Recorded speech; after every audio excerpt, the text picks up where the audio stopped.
Oba.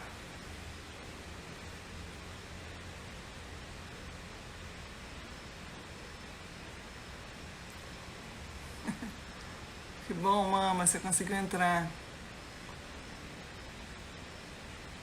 Ótimo, galera tá entrando. Vamos lá, Duda. Boa noite, gente. Ah, Rodrigo. Oba.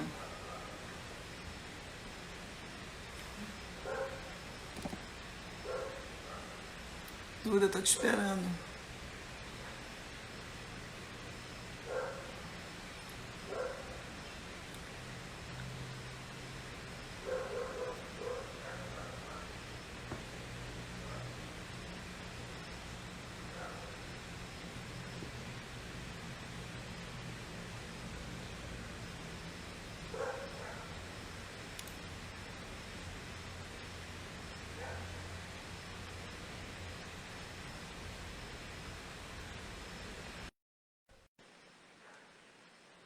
Vamos aguardar a gente Duda entrar.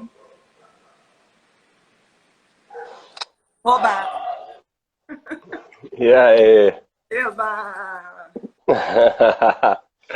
Vamos que vamos. Rodrigo já fez gracinha aí com a gente? Basta. É, tô sabendo, vi aqui. E aí, galera, boa noite. Deixar a galerinha entrar. Que frio hoje, hein, Duda? Nossa Senhora. Tô com frio aqui também, de casaco. É. Bom, eu acabo ficando quente, então vou ter casaco aqui pertinho. Sim. Então, galerinha, boa noite. A gente hoje vai... É a primeira vez que eu estou convidando alguém aqui. Só participei de live como convidada, então a minha estreia aqui do Instagram. E não podia ser com uma pessoa mais... que tem mais a ver com a história toda, inclusive aí de como é que o meu coletivo nasceu, vocês vão entender aí ao longo. Vou introduzir um pouquinho para quem não conhece o Duda. Eu conheço ele tem mais de 15 anos, né, Duda? E eu tenho um prazer imenso de poder ter essa pessoa pelo menos uma vez por semana, conectada, trocando ideia. Né? A gente tem uma relação que extrapolou o consultório. Né? O Duda chegou na minha vida como paciente, mas ao longo dos anos a gente foi expandindo essa relação, virou uma parceria. Tá baixo, gente? Deixa eu botar mais alto aqui. E eu queria dar um exemplo, não sei nem se você vai lembrar disso, Duda, mas hoje me lembrei que tem um exemplo que eu acho que é muito a tua cara e não é à toa que a gente acabou firmando essa parceria. Eu me lembro que uma vez na sessão a gente estava conversando sobre terapia, sobre a vida mesmo, e a minha linha terapêutica é existencial humanista. Para quem não saca muito de psicologia, a terapia existencial humanista ela foca no presente, ela foca no aqui e agora e na responsabilidade do paciente. Diferente da psicanálise, é uma linha que trabalha... A psicanálise trabalha muito regressiva, né? Isso não é uma crítica, é uma observação. Mas a psicanálise ela é uma terapia que trabalha muito com a infância, com os traumas lá de trás, e a existencial humanista, diferente disso, trabalha com o conceito de que a gente sempre tem a escolha em cima das nossas... das questões da vida, né? Tem uma frase que eu acho que resume muito bem isso, que é: não interessa o que a vida fez com você, interessa o que a vida fez com você. Não interessa o que a vida fez com você, interessa o que você faz com o que a vida fez com você. E eu acho que você trouxe um pouco esse conceito para o consultório, não com essa frase, mas conceitualmente. E eu me lembro da gente debatendo isso, você perguntando para mim assim, mas quem é existencial humanista? Quem são os caras? Eu falei, é um tipo de terapia que dialoga com a filosofia. E você falou, mas quem? Eu falei, o Nietzsche, o Sartre. E na sessão seguinte, eu abri a portinha do consultório, olhei para aquela... Não sei se você vai lembrar disso, mas eu olhei para aquele banquinho e estava você já lendo Nietzsche. Gente, nessa época, o cara, deixa eu explicar para vocês, o cara trabalhava no mercado financeiro, tá? Ele já era músico, trabalhava no mercado financeiro. Não é essa pessoa hoje, instrutor, reconhecido do CAB, nada disso. Então, assim, uma pessoa do mercado financeiro que numa sessão de terapia se fala do Nietzsche, vai pegar um livro do Nietzsche, não sei se alguém aqui já leu Nietzsche, mas não é uma leitura fácil, é um dos meus filósofos favoritos, diz muito sobre essa pessoa. Então, eu queria introduzir um pouco, né, apresentando o Duda. O Duda é uma pessoa extremamente intensa, né? o que ele faz de uma forma extremamente profunda, todo o conhecimento, né, que vem dele, então a gente vai estar dividindo aqui hoje um pouquinho desse conhecimento. E eu fico muito tranquila, né, de debater qualquer assunto com ele, porque é uma pessoa que tudo que ele se interessa, ele tem uma antena parabólica gigante para o mundo, e tudo que ele se interessa, ele vai com afinco, com profundidade, com generosidade, com responsabilidade. Então, isso eu fui acompanhando vários momentos da vida desse cara, e tudo que ele fez na vida foi assim, né? Quando você largou o mercado financeiro e afundou na música, foi desse jeito, abraçando a causa. Né? O Destemido era muito Vou mais... chorar, hein, Mônica? Vou chorar, vou chorar. Vai ser tipo arquivo confidencial essa live, hein? Oh, mas não, deixa eu falar. Deixa eu te apresentar. Deixa, quem não me conhece é importante. Primeiro que eu acho que é importante entenderem, né? Eu sei, tô brincando, tô brincando. E depois entender, eu acho mais do que isso, Duda, entender com quem a gente está dialogando aqui, né? A gente, não sou eu e você, somos duas pessoas aliás, gente, eu e ele somos super hiperlink, então a gente abre janelinha, mas depois a gente volta, tá? Nós dois, vocês vão reparar que tem isso. A gente... Vai ser uma zona. Assim, em português claro, vai ser uma zona essa live. Não vai ser zona, vai ser maravilhoso. Então, olha só para finalizar a introdução do Duda. Então, esse cara é um cara que tudo que ele faz com esse afinco, com esse fervor, com essa generosidade, com esse olhar. E não foi diferente quando ele mergulhou nesse universo da meditação. Né? Antes dele conhecer o CAB, ele já lia sobre isso, ele já era um cara autodidata. O CAB ele vai explicar melhor para vocês o que é, mas para mim chegou na minha mão há 20 e poucos anos atrás um livro que chamava Como Lidar com as Emoções Negativas, que eu acho que era o Paul Ekman com o Dalai Lama. Então, o que eu entendo do CAB, ele vai explicar muito melhor para vocês, mas o que eu entendo do CAB é o seguinte. Há muitos anos atrás, não me lembro quando, mas eu peguei isso há 20 e poucos anos atrás, o Ocidente se virou para o Oriente para tentar fazer um diálogo ali entre neurociência e budismo e a filosofia oriental. Dessas reuniões que aconteciam de 2 em 2 anos, eles foram lançando livros, que são livros excepcionais, né? A minha supervisora que me emprestou esse livro, a Elia Gouveia, maravilhosa. E desses livros foi nascendo uma metodologia, que é o CAB, que é a metodologia que hoje o Duda ensina, né? E que ele é feríssima nisso. E muito antes do CAB vir na mão dele, ele já era um cara interessado nessa história toda de meditação. Então, isso só foi para introduzir quem é o Duda, um pouquinho na minha vida, e para vocês entenderem quem é essa pessoa que eu estou convidando hoje. Pronto, Duda, agora você pode falar um pouquinho. Tá bom. Obrigado pela introdução generosa pra caramba. Mas quer que eu fale um pouquinho do CAB? Na verdade, eu queria te apresentar também, né? Porque eu sei que muita gente que está aqui... veio de você, é verdade. Exatamente. A Mônica é minha psicóloga há mais de 15 anos, minha terapeuta. Não foi minha primeira terapeuta, porque, na verdade, com 20 e poucos anos, 20 anos, na verdade, eu tive uma crise de ansiedade. E nessa época, isso não era tão falado assim, né? A questão da crise de ansiedade, etc. Então, eu fiquei muito assustado na época, eu fiquei sozinho, não contei pra ninguém, e foi um sofrimento até que eu fui para uma psicóloga que me ajudou muito. Só que depois de um tempo, quando eu melhorei, ela resolveu me dar alta. Falou que eu não estava com problema, que eu não tinha mais por que ir pra lá. E aí eu não quis, entendeu? Eu falei assim, mas agora que tá ficando bom, agora que a gente vai falar de outras coisas. E aí, nesse inteirinho aí, eu acabei achando a Mônica. Eu lembro que na primeira sessão eu falei uma coisa meio assim. Ô, Mônica, eu tava com medo meio de ficar maluco, porque eu tava tendo crise de ansiedade, agora eu tô tranquilo com isso. Mas agora eu vim aqui para ficar um pouco maluco nesse consultório. Topa fazer uma loucura dessa? Ela riu pra caramba, ficou amarradona. E desde então estamos fazendo esse processo junto aí, né? Que eu acho que, assim, antes de qualquer coisa, assim, minha visão da terapia hoje, né? Eu estou fazendo faculdade de psicologia, mas isso não tem a ver com a minha visão estritamente, porque eu também sou interessado em psicologia, estudo assim, tudo que dá, né? Mas a minha visão do meu processo terapêutico é uma visão de que ele é muito mais do que uma coisa que eu vou para resolver o problema, é uma coisa que eu quero fazer pro resto da vida. Porque, da mesma maneira, quando você, sei lá, começa a fazer exercício e fica saudável, você não pensa assim, agora eu tô bom, parei. E aí para de fazer exercício. Eu acho que, na verdade, a terapia é uma coisa que pode ser para a vida toda, uma coisa que te acompanha, né? Como saúde mental também.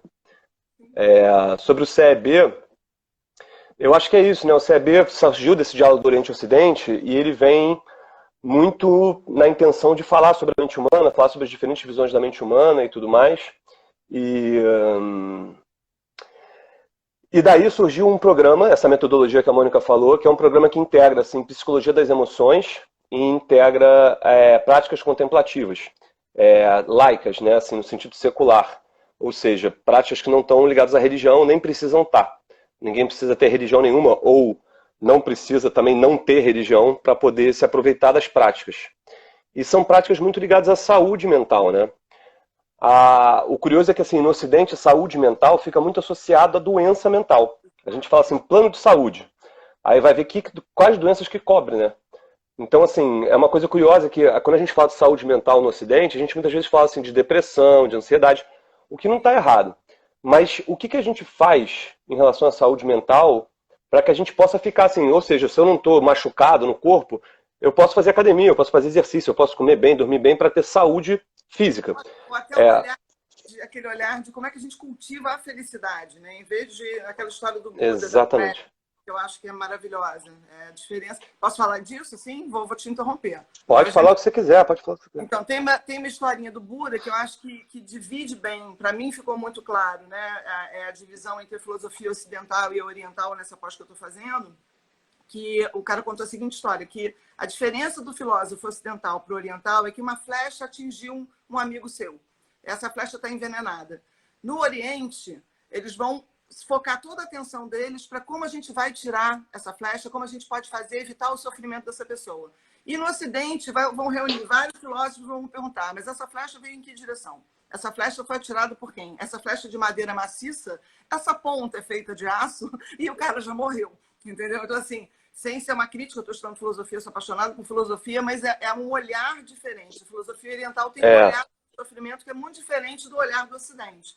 Né? E eu acho que o CAB tem muito essa pegada. Eles partem assim... olhar para o sofrimento de uma outra forma. Eles partem, assim, é muito interessante entender essa diferença histórica, né? Até você, historiadora, você sabe disso até melhor do que eu.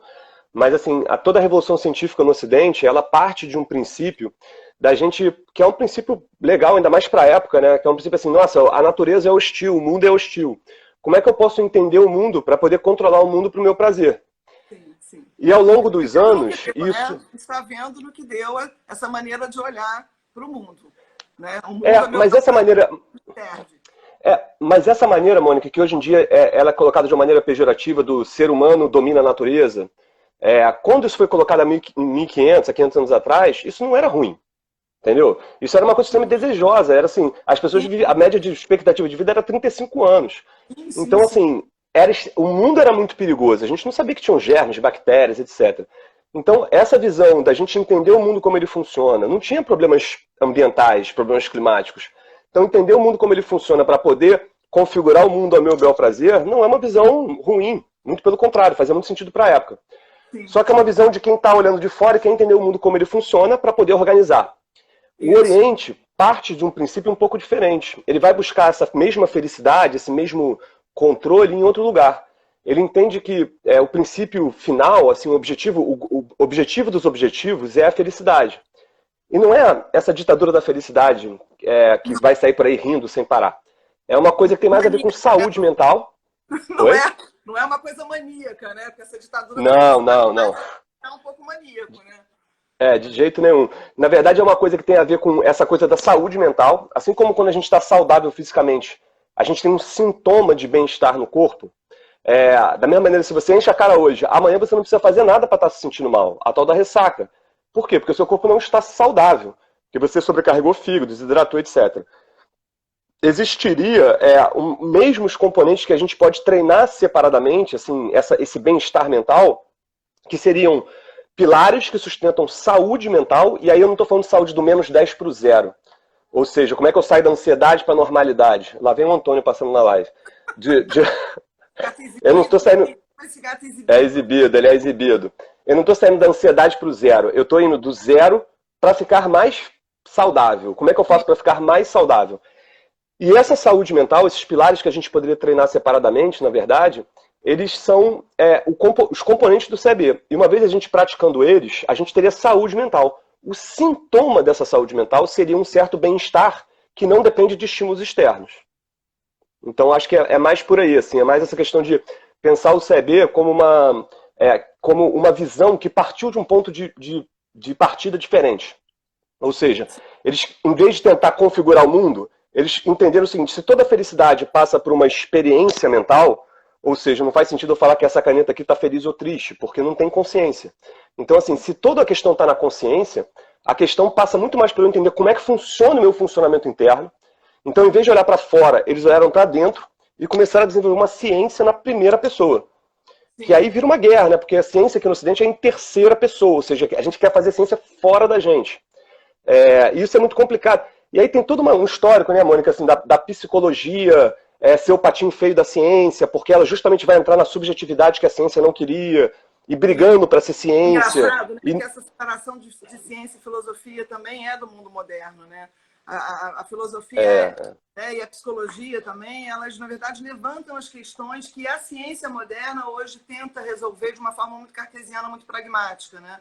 Mas as questões não são cartesianas nem pragmáticas. Por isso que eu acho que é bacana. Hoje, a intenção nossa, para quem está entrando agora, é que a gente consiga fazer um pouquinho desse diálogo entre uma prática já terapêutica e essa sabedoria que o Duda traz do CAB, do Cultivando o Equilíbrio Emocional, desse curso. Aliás, deixa eu te fazer uma pergunta. Assim, porque você tinha... Eu lembro que a gente estava conversando, né, no dia da live, você falou assim, pô, Duda, eu queria falar sobre como é que foi para mim, como psicóloga, fazer o CAB. Como é que foi esse processo? Foi uma desconstrução. É isso que eu ia falar agora. Eu acho que, para mim, como psicóloga, foi difícil no começo, porque eu estava tentando entender esse conteúdo todo, encaixando dentro de uma visão, né, da psicologia. Eu olhar para o ser humano de uma forma que a psicologia entende. Eu precisei me despir disso. Eu precisei abrir mão de todos os critérios que eu já tinha, do conhecimento que eu já tinha, para poder receber esse conhecimento novo, porque parte de premissas muito diferentes. É outro ponto de partida, entendeu? O oriental, ele trabalha num outro ponto de partida. Então, a psicologia é isso mesmo. Durante muito tempo, a gente está debruçado em cima da ansiedade, do medo, que é importante, mas é até aquela curva que a gente mostra. Quantos estudos se tem, né, da felicidade, quantos estudos a gente tem da doença. Então, eu acho que é fundamental a gente falar isso nesse período de pandemia, porque a gente está vivendo um momento de muito medo, de muita ansiedade, de muita angústia, né? E eu acho que é a emoção mesmo de base para o momento de tamanha incerteza. Então, eu acho que é fundamental a gente poder mastigar um pouco esse assunto, a gente entender o que é ansiedade, você falar um pouquinho para a gente do que é o medo, né? De quais são as emoções que são básicas, eu poder falar um pouquinho de como é que a gente pode lidar com isso no consultório, com a ansiedade, qual é a emoção, como é que a gente sente a ansiedade no nosso corpo, né? A ansiedade, ela é a antecipação de que alguma coisa muito ruim pode acontecer. O estado ansioso é esse. Então, a gente está o tempo inteiro com uma respiração suspirosa, com medo de que alguma coisa possa estar acontecendo. E, de fato, o mundo está o tempo inteiro bombardeando a gente. Nesse momento, já bombardeava antes com muita emoção, com muita informação negativa, mas nesse momento, principalmente, a gente precisa se proteger um pouco de tudo isso que está acontecendo. Não é ficar alienado, mas é ser seletivo. Sim. Mas deixa eu te fazer uma pergunta nisso que você está falando. Você como psicóloga, ainda mais no meio da pandemia, eu não sou psicólogo ainda, mas de certa forma eu também recebi muita demanda de pessoas ansiosas, etc, etc. Então, assim, como é que eu estava querendo te perguntar, né? Assim, você está é como se você fosse uma central de ansiedade e estresse, você é um call center de ansiedade e estresse nesse momento de pandemia. E aí minha pergunta é a seguinte, você, assim, isso, eu ia falar uma coisa meio com sarcasmo, mas é verdade, porque a gente tem uma noção muitas vezes que, por exemplo, o psicólogo não pode ter problema assim, de ansiedade, porque senão não é um psicólogo direito. É como se você pensasse assim, pô, o atleta olímpico então não pode ficar cansado, não pode se machucar. Só que antes de ser psicólogo a gente é ser humano, né? Como é que pode ter uma opinião dessa? Não, psicólogo, na verdade, é o contrário, né? O bom psicólogo, na minha opinião, é aquele que foi aos seus infernos e olhou os seus demônios. Então, a gente tem uma familiaridade, né? Eu acho que o bom terapeuta, ele por isso que eu brinco com você, que você já podia estar atendendo, porque, na verdade, você tem um processo terapêutico que é muito maior do que o conhecimento que a faculdade vai te trazer, que é esse conhecimento da primeira pessoa. A pessoa que investigou os seus infernos, que não teve medo, teve coragem. Terapia para corajoso, Duda. Quem não consegue, desiste. Quem não consegue se olhar nos olhos de verdade, não consegue fazer terapia. Né? Tem gente que entra em terapia e tem gente que faz terapia. Entrar em terapia, entrar nesse processo é se conhecer e justamente conhecer o teu lado que não é bacana. A gente tem um lado que é um dark side. Então, agora, Mas aí a pergunta é a seguinte, mas aí a pergunta qual era? Como é que Eu queria saber, como é que você está lidando com isso? Porque além do seu estresse, porque você também é ser humano, você também está na pandemia, você não está em Marte, sem pandemia, bem... Marte também ia ser muito bom, né? Mas assim, você está dentro da pandemia, você tem sua família, suas preocupações, e você está tendo que lidar com a preocupação dos outros. E aí eu queria saber, assim, dentro disso, como é que você lida com isso? É engraçado você perguntar isso, porque para mim é justamente o oposto. Eu tenho o privilégio de poder estar conversando com pessoas, né? Como você, eu trabalho de uma forma extremamente afetiva, então eu tenho uma relação muito afetuosa com meus pacientes, é uma permissão que a pessoa está me dando para eu entrar na vida dela. Então é o oposto, na verdade eu não estou lidando com a ansiedade dela, eu estou lidando com a saúde dela. O meu abraço é um abraço na saúde, não é na doença. Então, eu tenho, na verdade, uma relação com o paciente de poder abraçar amorosamente isso. E isso não tem dinheiro que pague. Na verdade, isso é um presente. Eu poder estar dentro da vida de uma pessoa, que ela me chamou para dentro, e eu poder estar se dando a mão e ajudando a sair, eu estou me fortificando. Isso é só gratidão, assim, não é hashtag gratidão, essa coisa haribô, não, gente. Não tem, isso é uma emoção que não tem preço. Então, é o oposto, eu não estou recebendo a ansiedade dos outros, eu estou ajudando as pessoas a conectarem com a saúde delas, com o amor delas, com autocuidado, com a gratidão pela existência que a gente tem. Gente, outro dia eu estava pensando, eu falei, meu Deus do céu, como a gente é afortunado. Olha o planeta que a gente vive. Um dia de sol lindo, nosso corpo funcionar, porque na hora que vem uma coisa da doença, assim, a gente vê como a gente já é feliz, sabe? Assim, a gente já é feliz com tudo que a gente tem, então agradecer essas pequenas coisas também é um exercício para a gente sair um pouco desse lugar do medo, da ansiedade. Mas é o contrário, assim, respondendo a tua pergunta, sem ser mais hiperlink do que eu já sou, é o oposto. Para mim é só gratidão. E aí, a minha pergunta, então, eu vou continuar a pergunta, porque, de certa forma, eu imaginava um pouco que você pudesse falar alguma coisa por aí. Porque eu sei da sua paixão pelo que você faz. Só que eu queria entender o seguinte, porque essa minha pergunta para você não é só para você que é psicóloga, porque, mal ou bem, na quarentena, tá todo mundo lidando com um overload, né? Com uma coisa assim, além de a pessoa já estar com medo da pandemia, quem é que dá cola para ela? Mas ela tem que dar cola para os filhos, tem que dar cola para o parceiro, para a parceira. Então, assim, as pessoas, de certa forma, está todo mundo um pouco nesse lugar de psicólogo. Só que a pessoa não tem a formação e muitas vezes está no lugar de psicólogo já estressada. E aí você está falando que, na verdade, quando acontece isso, a conexão... Porque você já tem isso. Você já tem isso dentro de você. Mas muita gente está no polo oposto. Está com medo, está se sentindo sozinho, está na solidão. Eu acho que quem está conseguindo ter essa escuta para o outro, né, de poder acolher, está exercitando esse lugar. Mas isso que eu ia te falar, eu acho que tem de tudo. Tem gente que está sozinha em casa na solidão, tem gente pipocando ansiedade, etc. Mas, assim, para as pessoas que estão em conjunto em casa, o que eu tenho ouvido muito é uma questão de estresse, de dificuldade dessa convivência fechada, né, confinada. E aí, assim, você está falando de conexão, assim, quais seriam... Não sei se essa pergunta é fácil de responder, se não é, mas como, assim, de repente, direcionar isso para esse lugar de conexão? Porque conflito vai rolar, faz parte da relação. Mas como direcionar isso para a conexão que alimenta, né, que nutre, e não para a coisa do estresse que ninguém se cuida? Fundamental. É aquilo que a gente estava conversando ontem. Eu acho que é fundamental a gente não gastar o nosso tempo, a nossa energia emocional com essa aceleração do mundo. Porque a gente saiu... O mundo está hiperacelerado, né? Isso é fato. A gente está vivendo um mundo hiperacelerado. A gente saiu do... Assim, desculpa te interromper, mas assim, na outra live que eu fiz outro dia, eu falei um negócio que eu quero falar de novo aqui. Eu não sei se quem estava lá estava aqui. Mas antes da pandemia do coronavírus, a gente tinha uma pandemia de correria. Sim. A coisa mais normal no mundo é você ligar para alguém e falar assim, tudo bem? Pô, tudo bem, a correria. Cara, eu não entendo como isso pode ser saúde. Não, mas continua, te interrompi. Eu acho que a gente está vivendo uma coisa que é pior ainda, porque antes eu acho que a gente corria em direção a alguma coisa. Eu acho que com esse mundo hiperconectado que a gente está vivendo, a gente está correndo por correr, a gente está na rodinha do hamster. Né? Isso esquecendo a pandemia, antes da pandemia. O que eu acho que essa pandemia fez, na verdade? Ela fez um retiro involuntário com a gente. A gente precisou se retirar involuntariamente. Né? E aí a gente ficou com raiva disso, primeiro. Né? Aquela coisa que eu te falei, a minha leitura era do luto. Eu achei que a primeira reação foi negação. A gente fez piadinha, depois a gente entrou num momento de raiva e depois da raiva veio um pouquinho de tristeza. Então eu acho que esse mundo hiperacelerado, se a gente nega que a gente está vivendo um momento de retiro, que a gente precisa silenciar, a gente continua pela internet no mundo acelerado. E aí o que é pior? A gente está sem contato humano, a gente não está esbarrando nos outros, a gente não está trocando olhar, a gente não está sendo olhado, a gente não está sendo tocado, né, minimamente, e a gente continua na aceleração.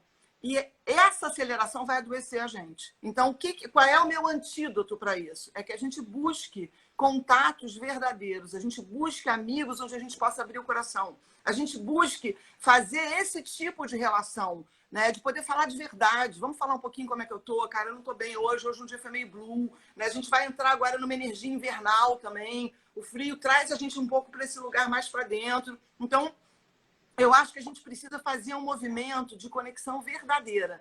Não são muitos. A gente não são aqueles amigos todos que a gente tem no Facebook, não então são os nossos seguidores todos do Instagram. Se a gente contar numa mão de verdade, a galera que a gente pode abrir o coração, que a gente pode ter esse feedback de contato profundo, que nutre, você é feliz. Então, assim, se tiver uma pessoa só que te valide, se for uma pessoa só que te decole, que te valide, já tá bom. Entendeu? Não precisa, na vida, se tiver uma pessoa que tem esse olhar amoroso para você está garantido já, entendeu? Então, assim, exercitar esse olhar amoroso para o outro, exercitar esse olhar amoroso para a gente, porque a gente precisa. Tem paciente meu que pirou, que achava que tinha que fazer aula de yoga, depois aula de não sei o quê, depois porque está tudo gratuito, e aí também entra naquelas maluquices de eu deveria isso, deveria aquilo. Isso é uma insanidade, é ficar na aceleração. Então, a gente não deveria nada, entendeu? Quando começar esse negócio de deveria, para. Pergunta o que eu quero, o que eu quero fazer hoje. E aí, fazer realmente assim, uma peneira fina de amigos que são verdadeiros, de amigos que são queridos, de pessoas que você realmente pode falar quem você é, como você está. Você pode tirar as cascas, a armadura. E eu acho que assim, mesmo que esteja sozinho, você não fica sozinho. Entendeu? Porque a galera que não faz isso, mesmo estando acompanhada, tá sozinha. Não tem pior solidão que solidão a dois. A impressão que eu tenho, Mônica, é que assim, a gente às vezes tem muitos amigos que, assim, em termos de fidelidade, amigos antigos, que são amigos verdadeiros também, né? Mas eu acho que você está falando de um tipo de conexão que só é possível quando existe algum nível de espaço interior. Porque quando a pessoa está de vulnerabilidade, mas assim, é uma questão de espaço interior, né? Porque se a pessoa, por exemplo, ela tá tão autocentrada, e não é por mal, mas por todas as demandas dela, ela dificilmente vai ter espaço para te ouvir e te acolher, digamos assim. Até porque às vezes a gente não ouve para acolher, a gente ouve para resolver, né? A gente já quer resolver o problema do outro. Então acho que assim, esse lugar da escuta acolhedora, seja com o outro, seja com a gente mesmo, eu acho que tem muito a ver com o que você está falando dessa nutrição, né? A gente está mais acostumado. Tem um professor que eu ouvi, já faleceu, que ele falava uma coisa, esqueci o nome dele agora, eu sou péssima para guardar nome, eu guardo o conteúdo, mas o nome eu esqueci. Ele fala uma coisa linda, a gente devia, em vez de fazer curso de oratória, fazer curso de escutatória. A gente precisa aprender a fazer uma escuta empática para o outro. A escuta empática é uma escuta sem julgamento, né? E essa escuta empática é que trabalha na gente essa sensação de que eu estou conectado com você.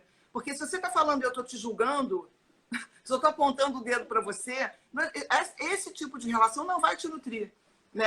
A nutrição ela vem de um lugar, de uma escuta, que eu estou indo lá para o lugar, eu estou curioso para saber como é que você está. Eu quero ir para o teu lugar, eu quero calçar o teu sapato, eu quero de fato entender como é que você está vivendo isso, que vai ser diferente de mim, eu não tenho que te dar lição de moral, você tem que fazer isso, tem que aquilo, não é.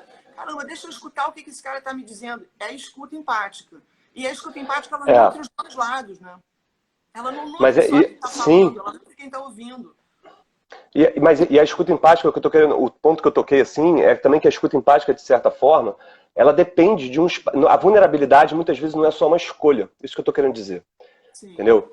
Porque a gente falar que a vulnerabilidade tem que existir é uma coisa que eu concordo 100%. O problema é que muitas vezes ela não é uma escolha, porque a pessoa não tem as ferramentas para se colocar vulnerável. Sim. A pessoa não está com espaço interior suficiente para se colocar vulnerável, porque ela está over já com ela mesma. E aí o olhar para fora, ele colapsa. E esse colapso, na verdade, faz muitas vezes que a gente se sinta mais sozinho. E isso vai entrando num ciclo vicioso, né? Então, assim, eu acho que esse autocuidado, inclusive da terapia ou da meditação, ou seja, a maneira que for, ele é primordial para que a gente tenha espaço interior, para que a gente possa acessar a vulnerabilidade. Do contrário, ela é apenas um desejo muito bem norteado, mas incapaz de ser praticado na prática. Praticado na prática foi ótimo, mas incapaz de ser colocado em prática. Sim. Entendeu? Porque o que acontece é que não tem espaço interior. Você quer falar e a pessoa fica assim, eu sei. Aí a pessoa já vai para resolver. Não, eu sei, mas faz aquilo. E você vê que não é uma questão de falta de intenção de ajudar. É uma questão de não ter disponibilidade para acolher. Exato. O que eu vejo é o seguinte, tá aí te falando uma coisa assim que agora me ocorreu, que a gente pode discutir, mas o que me veio à cabeça é o seguinte, quanto mais ensimesmado a gente tiver, ou seja, quanto mais a gente está olhando só para a gente, mais sofrimento a gente vai ter. Né? Então, isso é fato. É fato. E às vezes a gente, na verdade, quando o mundo está muito reativo, a gente está com muito medo, a gente acha que se encolher e ficar no nosso canto, não se mexer, não faz marola, é a melhor solução. Não é. Na verdade, quanto mais a gente pensar numa expansão desse eu, ou seja, a minha felicidade é a sua felicidade. Por isso que eu te digo que me deixa feliz o meu trabalho. Né? Quando eu me envolvo, por exemplo, com a galera da Impacto, que trabalha com impacto social, eu saber que eu estou fazendo parte de uma rede que está distribuindo cesta e eu estou podendo atender a galera. Isso me dá um conforto emocional maravilhoso. Por quê? Porque eu expandi esse meu mundinho desse tamaninho. Né? Eu, Mônica, psicóloga... Não, eu expandi, eu estou aqui para você. Então, venham, vamos dar os braços. Isso causa uma força e dá um impacto na nossa vida maravilhoso. Então, assim, exercitar a generosidade, na verdade, é uma coisa que você fala muito no curso, que é um ato de egoísmo. Não, o Dalai Lama, isso que eu ia falar. O Dalai Lama, na verdade, ele tem uma frase que é genial, que ele fala assim, essa frase. Se você quer ser egoísta, não tem problema. Você pode ser egoísta. Não tem problema nenhum, seja egoísta. Mas seja sábio. Ou seja, se você está pensando só em você, seja egoísta sábio e faça bem a alguém.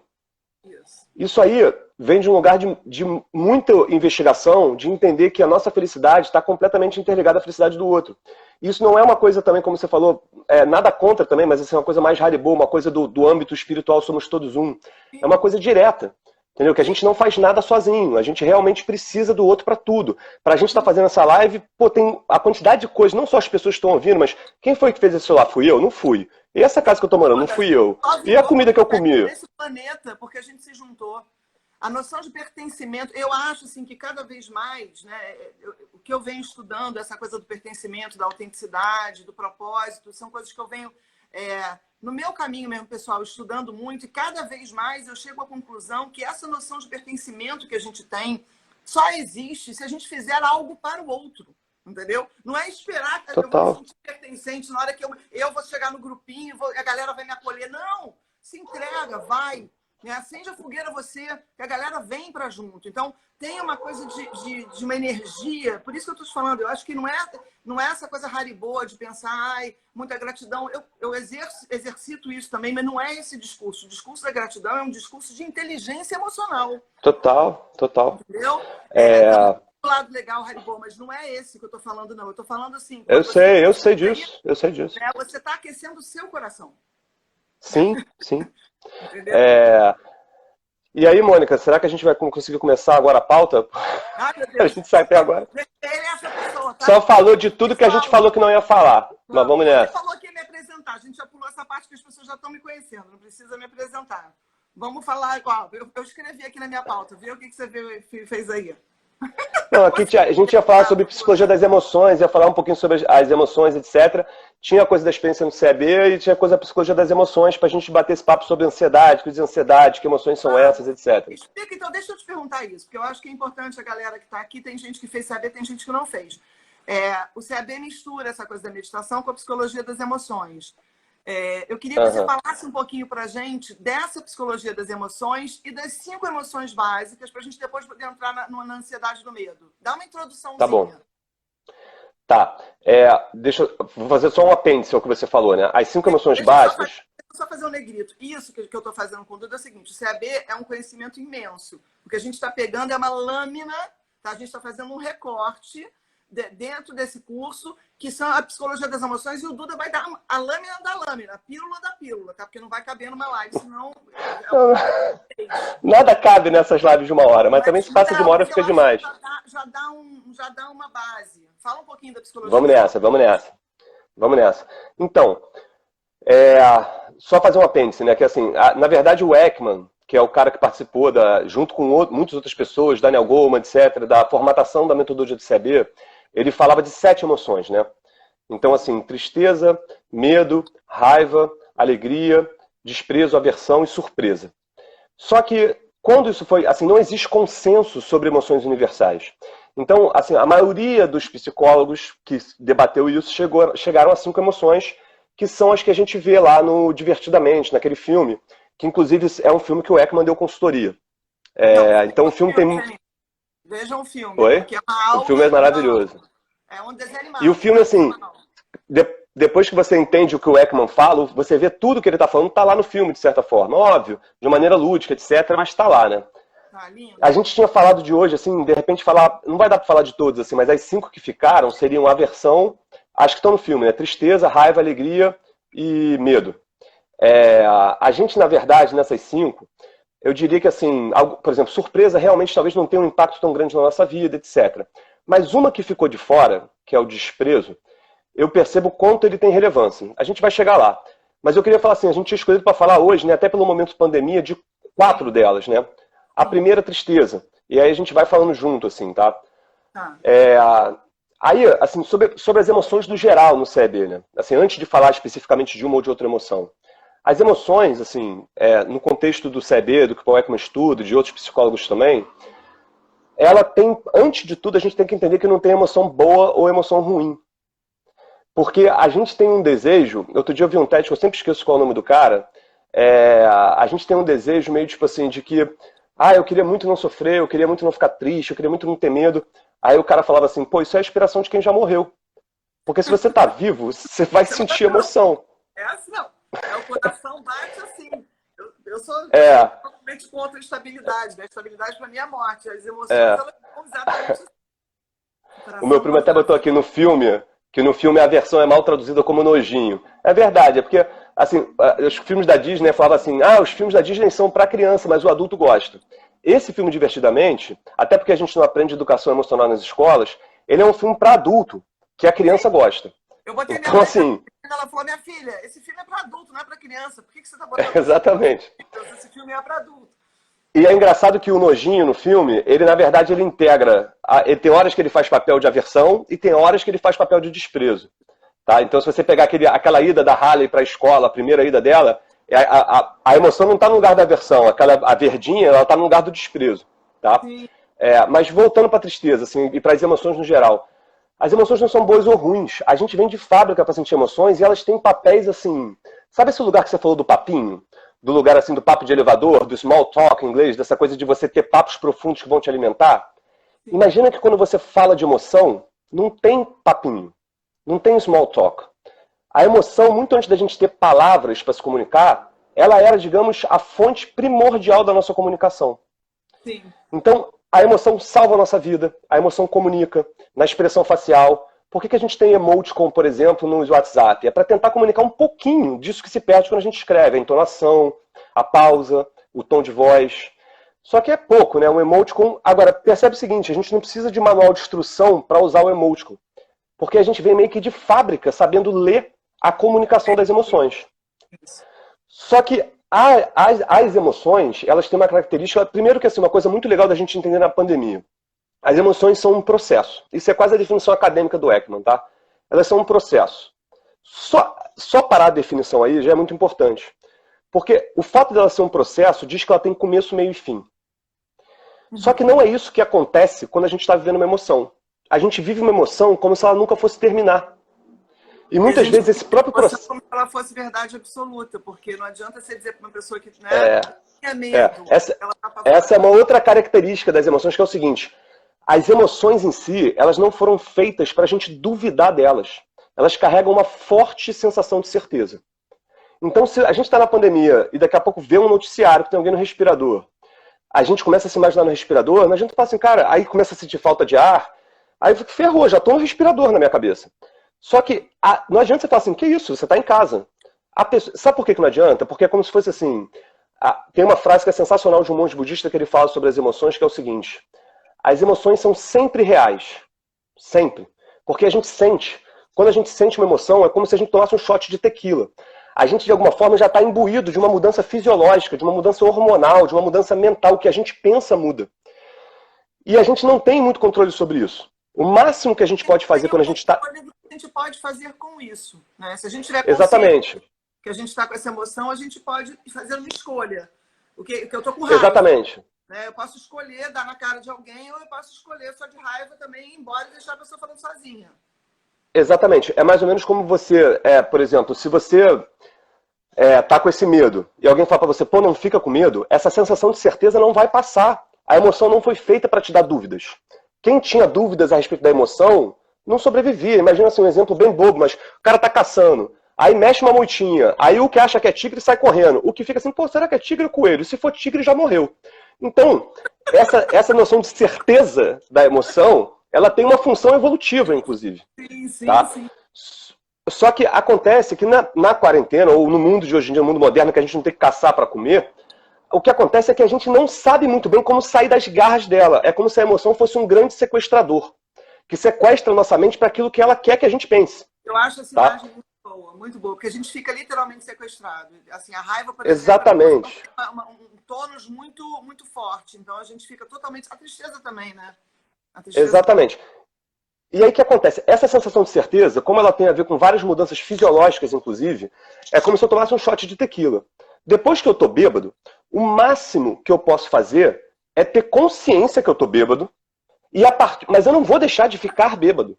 Entendeu? Eu vou continuar bêbado. E aí eu tenho que tomar a decisão se eu faço assim, será que eu espero passar a onda da bebida para tomar uma decisão? Ou será que eu, pelo menos bêbado, eu tenho a consciência que é melhor não pegar o carro se eu beber? Sim. Entendeu? Então, assim, só que tomar essa decisão bêbada é difícil.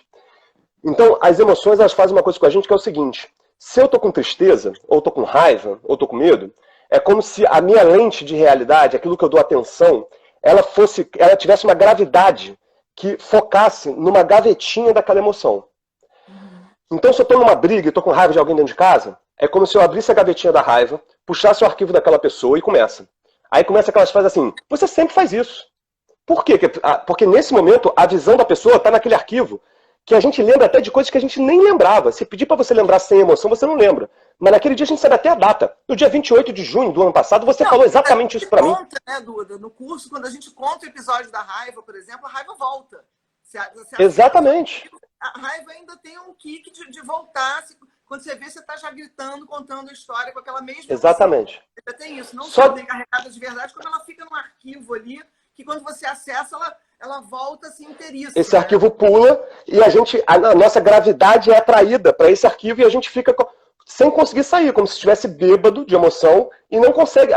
O fato de você tomar consciência de que você está bêbado não faz você ficar sóbria. Faz no máximo você tomar uma atitude um pouco mais sábia a partir da consciência que você está bêbado. Exato. Entendeu?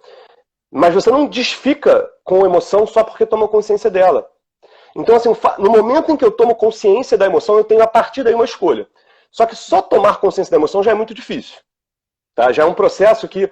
Aí, por exemplo, temos toda uma coisa da meditação que não está muito na pauta hoje, mas que tem muito a ver com isso. A meditação, ela é de alguma forma, assim, vendida de uma maneira muito errada, como se fosse assim, esvaziar a cabeça, etc. Pô, as meditações que pelo menos eu conheço, eu não conheço tudo, mas nenhuma delas tem como objetivo final você esvaziar a cabeça. Entende? Então, acho que vale a pena falar essa coisa da atenção, né? Que é um treino da atenção. Porque uma vez você treinando a tua atenção, né, que para mim foi onde pegou a meditação do CAB, que eu já tinha feito milhões de meditações diferentes, mas para onde me pegou para onde você coloca a tua atenção, de fato você começa a ter liberdade. Porque aí você tem a liberdade de escolher, você para de ser sequestrado por aquela emoção e escolhe o que fazer com ela. Deixa de ter emoção. Né? Então, assim, só que pensa assim, que nesse momento que a gente está sequestrado, uma das coisas que a nossa emoção sequestra é justamente nossa atenção.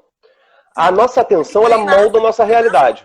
Oi? A meditação é o treino dessa musculatura. Né? Exatamente, é um treino para a gente ganhar liberdade interior sobre isso, sobre esse sequestro, digamos assim, sobre muitas outras coisas também. Isso é só um tipo de meditação, tem outros tipos de meditação para outras coisas. Mas a meditação é um treino da mente. As duas palavras usadas no Oriente para falar de meditação são bhavana e gon. Essas palavras traduzidas literalmente, uma delas quer dizer cultivar, ou seja, isso que você falou, treinar essa musculatura para cultivar uma mente saudável, e a outra quer dizer familiarizar-se. Quer dizer, é sentar com a sua mente e ganhar intimidade para ver como ela funciona, para que a partir daí eu possa ter uma relação mais saudável com ela. Tá? E aí, voltando para as emoções, o que acontece é o seguinte, a gente tem esse lugar de estar bêbado das emoções, e aí tem um ponto, Mônica, que eu também queria que você falasse, que assim, se chegam duas pessoas para mim hoje e falam assim, Duda, eu estou muito ansioso, ou estou oscilando muito, eu tenho ouvido muito isso na quarentena, estou oscilando muito. E uma pessoa que fala assim, nossa, eu estou tranquilaço, assim, eu vou ficar mais preocupado com a pessoa que está tranquilaça.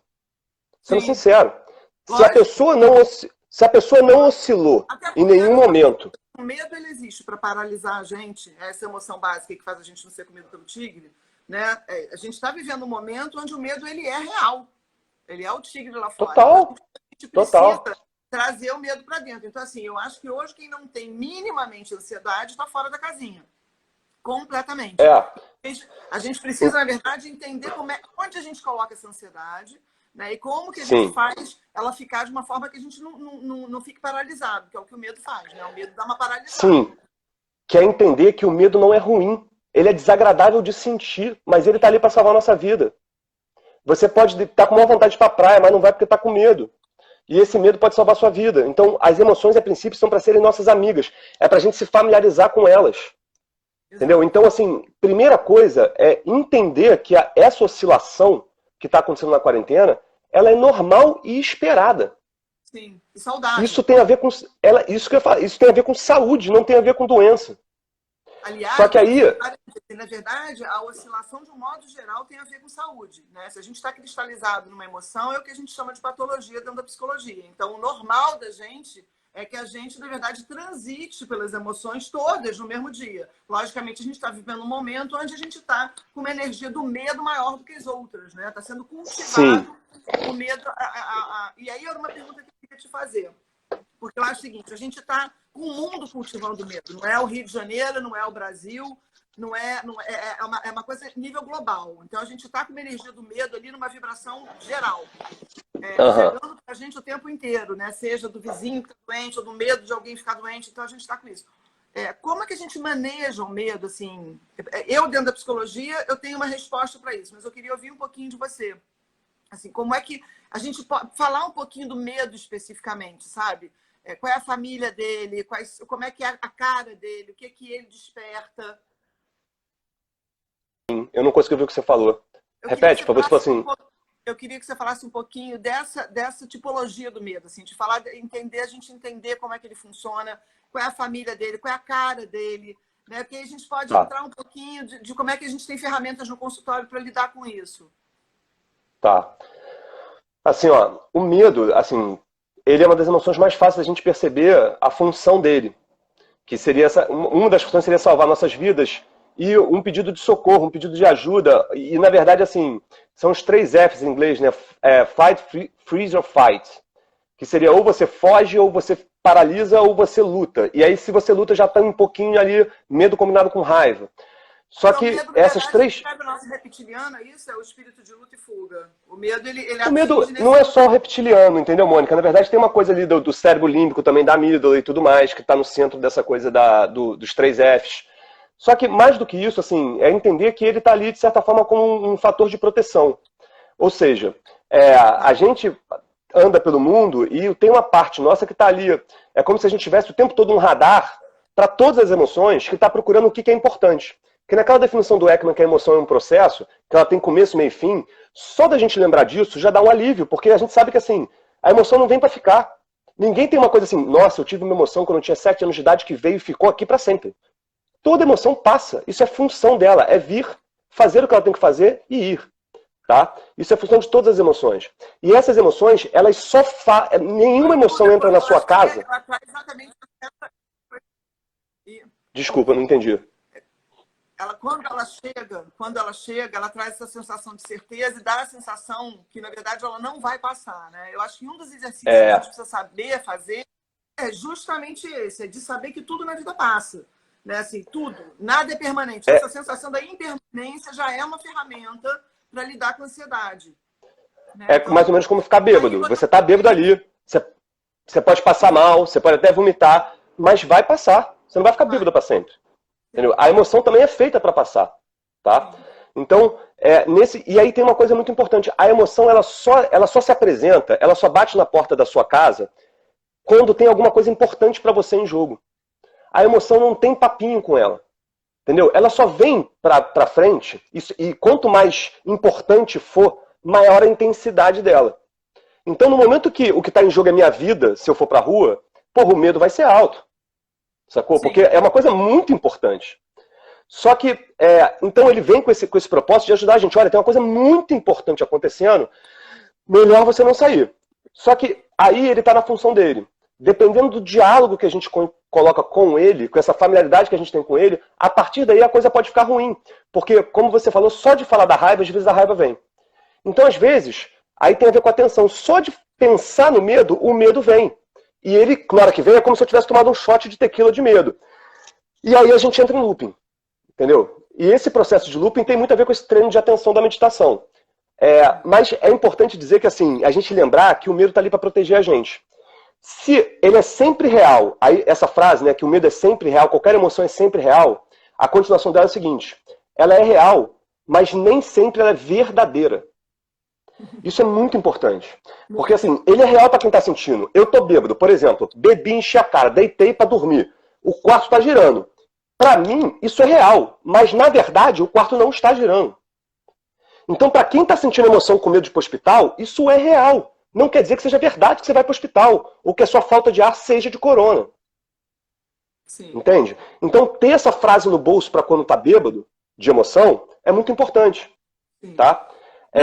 Diante de permanência, é uma coisa que a gente precisa treinar, não acho que é uma coisa que a gente tem essa musculatura, como a gente não tem a musculatura da atenção. Eu acho que são duas coisas que a gente precisa treinar. Uma é quando a gente está sentindo emoção. Acho que foi um dos maiores aprendizados que eu tive no CAB. Eu fiz o curso 2 vezes. Né? A primeira vez, quando eu abri essa história do Humano Possível, quando eu resolvi criar o meu coletivo que chama Humano Possível, eu convidei o Duda, ele foi a primeira pessoa da curso lá, e eu pude participar. E eu me lembro do que me levou, né? Eu falava, agora eu vou trabalhar minha raiva. Eu vou trabalhar minha raiva porque eu tinha situações de vida pessoal onde a minha raiva saía completamente desmedida. Apertava um botãozinho e aparecia um monstro. E eu não queria ser essa pessoa, né? Então eu falava, porra, não é bacana. Depois dava uma ressaca, porque dá uma ressaca literalmente. A raiva, então, ela vem totalmente ressacosa depois, né? Depois você esbravejou, gritou, falou merda beça, vem uma ressaca horrorosa. Então eu me lembro da gente trabalhando ali, eu trabalhando a raiva. E na segunda vez que eu fiz o CAB, eu achei que eu tava já ninja na parada, né? Pô, já entendi que o período refratário da raiva, já aprendi a mapear a raiva, que a gente aprende essas coisas todas no CAB. Aí você aprende a mapear, entende quais são os gatilhos, entende como é que você funciona naquilo. E aí eu já estava achando que eu estava ninja, que eu estava conseguindo lidar com a raiva de uma forma muito mais assertiva. Quando eu fiz de novo o CAB na segunda vez, eu descobri que a minha raiva era a camada de cima do medo, entendeu? Que, na verdade, eu só vinha raiva, essa raiva desmedida, quando eu tinha muito medo de alguma coisa. Então, assim, duas coisas eu aprendi nessa história. Assim. Sinceramente, a gente realmente não tem essa musculatura da atenção. E olha que eu sou terapeuta há mais de 20 anos, né? Já meditei com MT, tudo que você pode imaginar. Então, nunca tinha desenvolvido esse troço. Desenvolver a atenção no sentido de que eu quero ter a minha liberdade, eu quero escolher como eu vou lidar com a minha emoção. Foi aí que o CAB me pegou muito, né? Eu sou uma pessoa que a liberdade, para mim, ela é muito fundamental, o ponto da liberdade. Então, eu poder escolher o que eu quero fazer com a minha raiva, com o meu medo, com os meus afetos, para mim isso é fundamental. Então, isso me comprou completamente. Então, eu acho que o CAB ele traz essa ferramenta, a gente não tem isso desenvolvido, eu acho que a gente precisa desenvolver, e esse sentido da impermanência, para mim, foi fundamental. Sentir que, cara, segura a tua onda que vai passar. Né? Conta até 20, vai dar um rolezinho ali, vai até a esquina e volta. Então, e no CAB a gente experimenta essa não permanência. Ela não é um conceito teórico. A gente, através da meditação, tem uma meditação específica que o Duda passa, que a gente pode experimentar na gente a sensação de impermanência. E aí é uma verdade. Depois que você experimenta ela fisicamente, aquilo vira uma verdade para você, e aí é muito fácil você acessar esse sentido da impermanência em você. Eu só queria fazer esse adendo. Não, claro, mas é porque é totalmente verdade tudo que você falou, porque assim, a meditação tem justamente essa função de trazer o conhecimento que está aqui para cá. Se a gente começar a debater aqui na live sobre a impermanência, eu duvido que aqui alguma pessoa duvide que tudo passa. Entendeu? Só que na hora que a gente está com emoção, esse conhecimento não adianta. Sacou? Porque ele tem que estar aqui, no coração, ele não tem. Quer dizer, ele tem que estar nos dois. A gente tem que saber aqui e tem que saber aqui. Como é que passa daqui para cá? Isso depende da atenção, depende do treino. A meditação é esse treino. Ela é um método para assim, você ter um treino específico e eficiente para treinar habilidades da mente que tem a ver com a sua saúde, né? E tem a ver com essa liberdade, com tudo isso que você falou. Então, assim, dentro desse ponto que a gente estava conversando do medo, né, Mônica, assim, eu acho que é muito importante que a gente tenha uma noção de que, assim como quem está bêbado abre o olho e vê o quarto girando, e sabe que no fundo o quarto não está girando, a gente tem uma noção que quando a gente está com medo, a gente não vai controlar, porque essa musculatura geralmente não está desenvolvida, a gente não vai controlar o que passa na nossa cabeça. O que vai vir é vai abrir a gavetinha do medo, a gavetinha da alegria, da esperança vai ficar trancada, a gente vai pegar o arquivo do medo, vai lembrar que assim, não, aí vai lembrar daquele caso que a gente viu da pessoa mais jovem, saudável, que morreu do corona, porque isso parece uma busca assim, meio mórbida, né? Assim, de buscar quem foi a pessoa mais jovem, saudável e atleta que morreu de coronavírus. Então, e mesmo que você seja também uma pessoa já idosa, assim, a questão não é essa. Sabe, assim, aí tem um ponto que, dentro dessa história toda, eu acho que tem um ponto, assim, primeiro da gente não acreditar muito no que a cabeça está falando pra gente quando a gente está sob forte emoção. Tá? Sabe é mais ou menos como se fosse o seguinte: você tem aquela pessoa que você já sabe que não faz bem pra você na tua vida, aí você fica bêbado e quer ligar pra ex. Pô, cara, a gente mesmo bêbado, a gente pode desconfiar que isso não é um conselho muito sábio, sacou? Então, assim, dentro disso, a gente pode confiar assim. Então dentro disso, se você tiver com bêbado de emoção, talvez você possa confiar o seguinte: eu vou pro respirador, fudeu, eu tenho que fazer alguma coisa agora. Talvez não seja bem por aí, cabeça. Deixa passar, sabe? Deixa passar a onda da emoção. Sabe? Alguém me dá colo? Posso falar sobre o meu medo? Aí vem o que você falou. Alguém me dá um colo aí pra eu chorar? Posso ligar pra alguém pra falar que eu tô com medo disso? Só de falar, se vier o choro. O choro tem uma coisa muito legal do choro, que é o seguinte: eu sou chorão pra caramba, né? Então, assim, tem uma coisa muito legal do choro, que uma vez me perguntaram assim: o choro é da tristeza? E eu não sabia responder muito bem, porque eu sei que ele tá muito associado à tristeza, né? Mas aí eu pensando, investigando na primeira pessoa, né, assim, eu percebi que o choro talvez seja assim, a emoção saindo pelo ladrão. A emoção over. É quando transborda o copo, porque a gente chora de raiva, a gente chora de medo, a gente chora de tristeza, isso mesmo, chora de alegria. Emoção de alegria, né? Tem uma coisa quando a gente chora quando toca o coração, né? E aí isso. E aí a emoção é alta e a gente precisa botar pra fora. Então, assim, pede colo, pelo amor de Deus, quando tiver com muita emoção. Aí... Gente, deixa eu dar uma frisada nisso, porque eu acho que a gente está num momento que é fundamental a gente aprender a pedir ajuda. É fundamental, porque se a gente ficar no lugar do orgulho, ou da perfeição, ou do viking, da fortaleza, a gente não vai ganhar absolutamente nada. Então, assim, é realmente fundamental nesse momento. Se a pandemia não te ensinar a pedir ajuda, nada ensinará, numa boa. Então, é a hora da gente sair desse lugar de achar que dá conta sozinho. Não precisa dar conta sozinho. A gente não vê o mundo para dar conta sozinho. Aliás, o ser humano, né, na hora que a gente pare uma criança, a gente vê que se a gente deixar aquela criança sozinha, ela não vai dar conta de nada. O ser humano, a gente precisa pegar, a gente precisa abraçar, a gente precisa dar de mamar. Então, tem todo um lugar de cuidado que está no nosso DNA. Então, a gente se cuidar e cuidar do outro, né, é fundamental. Eu acho que essa pandemia... a gente precisa exercitar isso, porque, na verdade, vai só te fazer bem. Você cuidar do outro, você cuidar de você. Né? E são pequenos cuidados. Né? Então, Mônica, deixa eu te falar uma coisa. Faltam 3 minutos. Vamos terminar se voltar um pouquinho para finalizar? Gente, eu convido ele faz a pauta. Agora eu vi. Faltam 2 minutos. Faltam 1h46. Então, termina aí para salvar, a gente volta um pouquinho para terminar. Tá. E como é que eu faço isso? Tudo encerro? Você, que nem você fez ontem, a gente treinou. Você encerra, salva no Stories e depois você começa a outra. Segura a onda aí. Peraí, encerro. Tenho certeza que desejo encerrar agora esse vídeo. Encerrar.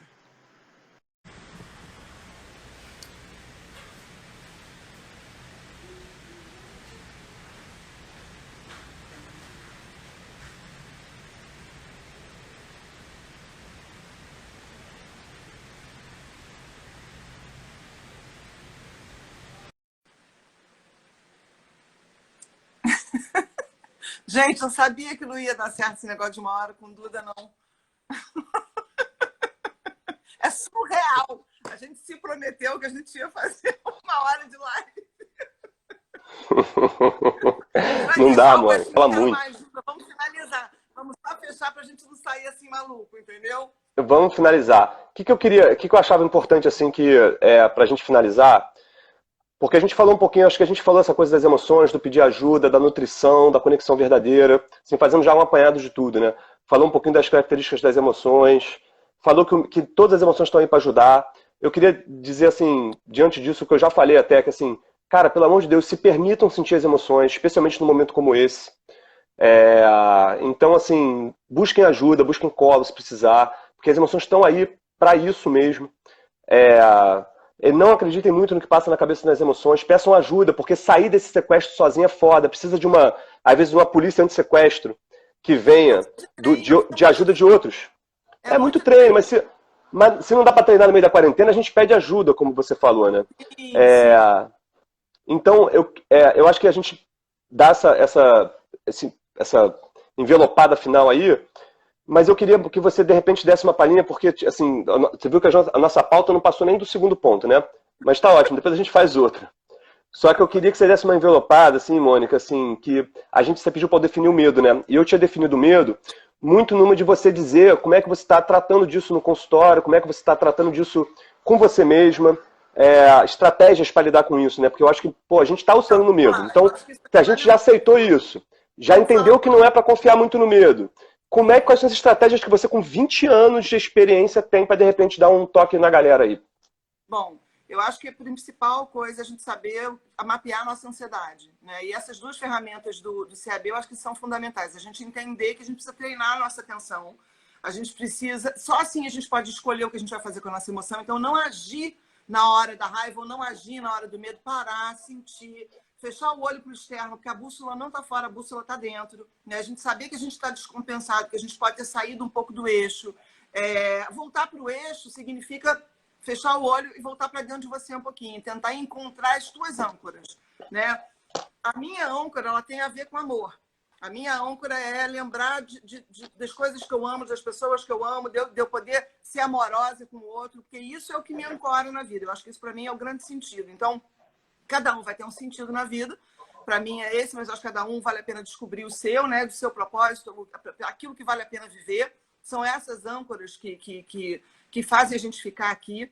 E eu acho que uma das maneiras de lidar com medo, acho que as duas coisas que eu aprendi no CAB, né? A gente ter a atenção, a musculatura da atenção desenvolvida, que é uma ferramenta que a gente desenvolve com a meditação. Ter o sentido da impermanência. E a outra coisa é ir se dando conta de como é que aquilo acontece dentro de você. Eu estou ansioso, geralmente a minha respiração está do diafragma para cima, ela está suspirosa. A gente fica buscando ar, é como se a gente estivesse buscando ar, a gente está sem fôlego mesmo. Então, às vezes, a gente precisa dar uma chorada, às vezes a gente precisa ficar mais quietinho. Então, se tem um choro preso, eu acho que às vezes a gente pode recorrer até assim, é uma série. Vai vir This Is Us, você vai chorar. Entendeu? O choro não precisa vir pelo choro, pelo motivo que está te fazendo chorar. Pode do medo, né? Forma, vai te aliviar de qualquer jeito, né? E eu acho que tem uma coisa que é fundamental, que é a gente cultivar pequenas alegrias, cultivar pequenos prazeres. Então, por exemplo, essa coisa da gratidão, de exercitar a gratidão, né? De exercitar... Uma hora do recreio. Nem a hora do recreio também, mas eu acho que isso é uma coisa que a gente fala muito, mas eu acho que exercitar a gratidão assim, de que, caramba, eu hoje tenho comida na minha mesa, eu tenho pessoas que eu amo, tem pessoas que me amam, eu agradeço a isso. Exercitar a gratidão tira a gente um pouco desse ensimesmamento, dessa coisa da gente ficar ensimesmado, fechado na gente, né? Então, eu acho que a gente está no momento que cabe a nós, por exemplo, mandar um alô para uma pessoa que você é grata, mandar um e aí, como é que você está passando a quarentena, né? Aquecer o coração um do outro. Eu acho que a gente está, nesse momento, precisando botar um pouquinho lenha na fogueira nossa e do outro. E isso aquece o nosso coração também. Eu acho que pequenos, para quem está muito sozinho, quem está morando sozinho, eu acho que tem que ter uma rotina estruturante, uma coisa que a pessoa gosta de fazer, que esteja estruturadinha. O café da manhã, acordar com calma. Pensa que depois a gente não vai mais ter isso, gente. A quarentena é a oportunidade que a gente tem para fazer esse retiro, da gente poder acordar. Se você gosta de tomar o teu café preto, faz o seu café preto, sente o cheiro dele. É ter o prazer nas pequenas coisas da vida. Então, eu acho que isso é um antídoto para a gente viver esse momento. A gente vai estar entrando no inverno. Eu acho que a emoção do inverno já é uma emoção que é mais... Não é à toa que o medo tem aquela cor, né? E a tristeza tem aquela cor blue. A gente fala do blues, né? Essa coisa a Manu botou agora, cuidar do jardim, exatamente. Cuidar do jardim, a gente cuidar do jardim, a gente cuidar do jardim dos outros, a gente cultivar isso, né? Tá. Assim, então vou dar assim, sobre isso também, complementando o que você falou, quase do outro lado da história, assim, né? No outro oposto, sobre esse cultivo da alegria e cultivo da saúde, eu queria falar uma coisa final, para a gente poder ir fechando mesmo. assim, que eu acho que é muito importante, assim como você falou de a gente dar atenção, a atenção literalmente molda a nossa realidade, a gente dá atenção para as coisas boas também, e a gente, sem fazer esforços, a gente já vai estar imbuído num contexto atual, que é um contexto de medo. Eu achava muito importante a gente ser seletivo com a nossa alimentação mental. Por exemplo, a minha prima botou agora há pouco aqui falando assim, estou preocupada com a imunidade, não sei o quê. Eu falei assim, então eu aposto que, assim, de vez em quando alguém deve estar pedindo uma pizza, comendo um McDonald's, não sei. Você não está aberto, mas de qualquer forma, a gente está tentando se alimentar bem, certo? Sim. Então, o que eu quero dizer é que a mesma coisa acontece para a mente. Aquilo que a gente lê, aquilo que a gente vê, aquilo que a gente recebe no WhatsApp, seja na televisão, no WhatsApp, qualquer canal que for, não é uma crítica direta, linha editorial de nada. Mas é uma questão assim, o que a gente está consumindo na televisão? O que a gente está consumindo no WhatsApp? Porque, assim, eu cansei, Mônica, mas eu cansei nessa quarentena de receber mensagens que não me servem na prática de nada. Duda, assim, uma das coisas... Agora é peneira fina. Se não te peneira fina. Deixa pra fora. Então, assim, você imagina o seguinte, eu vi isso... De coisa. Então tem que ter uma peneira pois é. de ações nutritivas. Aí você vê assim que, na verdade... Fala. Você vê assim que, na verdade... você vê assim que, na verdade, eu não... eu vi isso, acho que em todos os canais, eu recebi isso no WhatsApp. Então, assim, não é uma crítica direta a nada, mas é uma coisa assim, mostrar cova abrindo, cara, isso interessa a quem? A quem? Ao morto que já morreu? A família que não está podendo enterrar? A quem? Então, assim, isso, eu não tô... De repente, tem um motivo da pessoa botar isso lá. Eu não estou aqui para julgar a intenção da pessoa, não é esse o ponto. Mas é o ponto assim, o que você está comendo? O que você está comendo para sua mente? Isso. Então, eu acho que não traz lixo para dentro de casa. A gente não bota lixo para dentro de casa. É isso. E eu acho então, que só... relações também. Aquilo que a gente falou lá no início, aquela coisa da aceleração. A gente não ficar em todos os grupos de WhatsApp, essa coisa de ficar o tempo inteiro. Eu acho que a gente precisa ter uma peneira fina para as relações agora. Sabe? Assim, E a nossa mente, a nossa mente é uma máquina de pensar. O que ela vai, assim como o seu aparelho digestório, o que você come vai passar por ele, aquilo que você alimenta para sua mente vai passar por ela. Se você consumir notícia de corona 2 horas antes de dormir, na hora que você deitar a cabeça no travesseiro, é corona que vai vir. Se você vê uma série antes de dormir, provavelmente o que vai entrar na sua cabeça é a série. Então, assim, cuidado com a alimentação mental. Cuidado com a higiene. Porque a gente está sendo exposto a uma série de coisas que eu não consigo entender muito bem qual é o sentido prático. E isso não tem crítica, como eu falei, não é a crítica a canais, a WhatsApp, ao que o seu amigo mandou para você, porque isso está de todos os lados. E, assim, existe uma corresponsabilidade nisso. O filme que ficou no top 10 da Netflix foi o filme Pandemia. Foi um filme chamado, eu acho que é Contágio, que é um filme sobre uma pandemia. Parece o que está acontecendo. Quando começou a pandemia, o Contágio foi para o top 10. Ontem, quando você entendeu? falou isso, eu fiquei pensando se isso... É coisa de psicólogo mesmo. Mas eu fiquei pensando o que está por trás, né? Que isso talvez seja uma necessidade da gente de ter o começo, meio e fim dessa porra, sabe assim? Então, talvez o filme dê pra gente o começo, meio e fim. É quase como se você quisesse ver uma saída. Que eu acho que o que está angustiando muita gente nesse momento é justamente, né, Duda? A gente não tem uma previsão. O ser humano tem muita dificuldade de lidar com o imprevisível. Então, essa coisa da gente ter uma imprevisibilidade geral, a gente não sabe quando, ou como será essa volta à vida normal, que eu espero que não volte ao normal, porque o normal não estava legal, né? A gente volte a uma vida mais nutritiva, a gente volte a uma vida mais peneirada, a gente aproveite essa pandemia para a gente repensar a gente olhar os nossos demônios, a gente entender, né, juntar as nossas forças para não voltar para o normal. Eu espero que a gente não volte ao normal, pelo amor de Deus. Entendeu? É isso. E, Mônica, na verdade, assim, essa incerteza, ela, quando a gente está na vida mais cotidiana, ela também é uma falsa sensação de controle, né? Porque não tem controle de nada. Eu tive 16 pancreatites. Um belo dia eu acordei feliz da vida e estava com pancreatite, durou 10 anos essa porra. Então, é só para dizer que, assim, é para treinar e lidar um pouquinho com a certeza também. Sabe, a gente ainda tem uma bola de cristal do futuro um pouquinho, que é a Europa, por mais que cada caso tenha seu caso. Mas o que eu quero dizer é o seguinte, assim, muito cuidado com a higiene mental, seja de onde for, do amigo do WhatsApp, da pessoa do seu lado, do canal de televisão, da rádio, seja de onde for, do podcast, porque a gente tem que consumir aquilo que também vai alimentar a gente. Se for uma informação prática do que você pode fazer, eu acho super válido. Se for uma informação que talvez não vá te acrescentar muito, Aí eu acho que vale a pena cada um refletir, ter o discernimento do que quer comer. Só isso. Exato. O que quer comer para a mente, tá? Perfeito. Perfeito. Beleza. Gente, vamos Então, fechar Mônica, foi um aqui. prazer. Se quiserem, depois vocês mandam perguntinhas que eu convido o Duda de novo, sem problema nenhum, tá? Se não foi Vamos que suficiente, a vamos. gente achou que ia ser difícil, né? A gente combinou ontem que a gente ia fazer em 1 hora, mas a gente sabia que a gente podia furar esse acordo, mas tudo bem, a flexibilidade. Agradeço vocês muito que estiveram aqui com a gente, agradeço Duda, e eu acho que a coisa mais bacana que a gente pode dar hoje para o outro, a outra já partiu, o Fábio Júnior, não aguento essa, gente. Bruna, você falou que a gente está abrindo para o Fábio Júnior, Duda. Sensacional. Muito bom. Mas eu acho que a coisa que a gente pode dar para o outro de melhor é a nossa presença, a nossa atenção. Então, eu queria agradecer de coração todo mundo que esteve aqui com a gente hoje. E você em especial, tá, queridão? Eu também, Mônica. Eu te agradeço muito.